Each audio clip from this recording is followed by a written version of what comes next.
So I'm out from Awakenings, doing a little mini walk just to kind of clear the air, clear my head, and just be outdoors in this beautiful sunshine. And I was thinking about something that Marlise had said. She was on Awakenings Radio, Marlise Carlin, today. And she mentioned how just as much expansion that there is, how much awakening that there is personally in the collective, there is also the resistance, which I do find, there's a lot of resistance right now. People are resisting what their soul is wanting them to do, their higher self or their deeper wisdom. They're resisting their own expansion into more of themselves and a more fulfilled life. And I happened to catch a friend of mine was on a radio program, a podcast today on Ustream, and I happened to catch the last, 15, 20 minutes. And at the very end, the host was talking about fear and how a lot of people are in fear. And this person kind of stutters, and so they were saying that, when you are that channel, that open channel of information, that it just flows, which is so true. When I'm channeling, it just boom, comes out in the writing, it's just, but you have to get out of your own way. And so that there's this filtering that goes on, and that it's all from fear. And the acronym for fear, false evidence appearing as real. And I remember that from the 90s. I think it was Wayne Dyer that coined that, but I don't know. Let me know who it is if you guys know. And I thought, yeah, it is. And he said it's evidences over and over. And I thought, that's what we do, And Marlise Carlin on Awakenings today was talking about how it's laid down subconsciously. Well, we know that as, repatterning experts and hypnotherapists and working with transpersonal therapy. You know that it is these tracks that are laid down subconsciously. But the deal is they have to be reinforced. And as a host was saying today on the show that I was listening to, that it's false evidence appearing as real, but you keep presenting the false evidence. That's what keeps the fear there. That's what keeps you stuck. You keep presenting the same evidence to yourself. I won't be able to make it. I can't leave because I can't make it on my own. I can't leave this job because I won't have health insurance and I can't get it. It's too expensive. It's too hard to leave. I really don't want to live here anymore, but how can I move? I don't want to leave this relationship even though I've outgrown it, or I'm not happy here because I can't make it without her, or I can't make it without him. Or a friend of mine told me, well, about her husband. Well, he's the one that's, she's, I'm not like you. He's the one that makes the money. He's so good in finance, and I'm not good in finance. What is that? So I'm not saying just jump.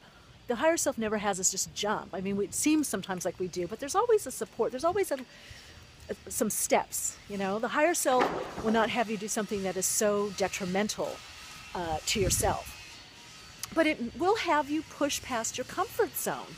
And so I say resistance, sometimes it means wait, you're not quite on the right, path, or more facts are needed. Yeah, sometimes it does mean that. But also, your resistance most of the time shows where you need to actually go. It shows you where your fear is. So I mean, I had people asking me to do these videos for a very long time, and I'm like, I'm going to do audio and all.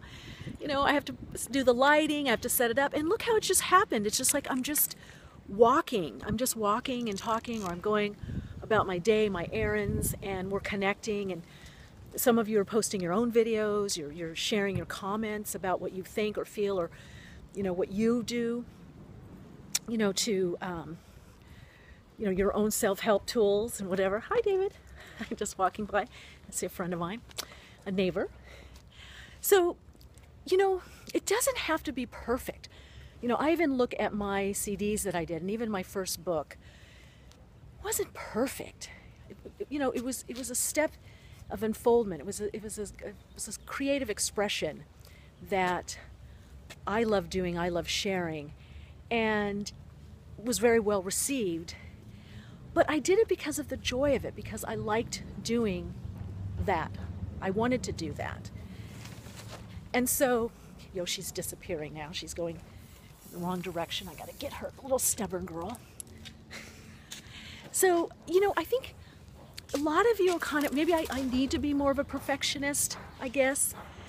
I am to a degree, but I'm kind of not afraid to just put myself out there or put it out there of what I want to do. I'm kind of not afraid to do that.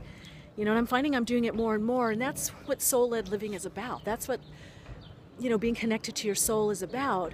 I mean, if we can't express ourselves, expose ourselves, if we can't be a little unfiltered, a little raw, then we're kind of saying that we don't deserve to exist, that what we want to do isn't right somehow or isn't valid somehow. And the truth is what we want to do and what we like to do is needed and necessary. You know, it is the right thing to do. So I don't know about you, but I'm looking around in my life and seeing where is there fear. You know, it's okay to have a little fear. You know, you see a spider or a snake or whatever your thing is, or, you know, maybe you don't want to jump off the mountain, or you don't want to, you know, hike to the top of Yosemite. Fear can mean stop, wait, more facts are needed. It can mean maybe you need to integrate something, or there's a part of you that needs more compassion and understanding, and it's scary to do something new. There's always going to be fear with the unknown. It's scary to make those changes. But where is it keep showing up? Where do you keep putting the evidence, the false evidence? Where could you hear those tapes and I can't do this, I won't be able to make it. I can't do without him, I can't do without her, I can't do without this job. I'm too old, I'm too this, I'm too that.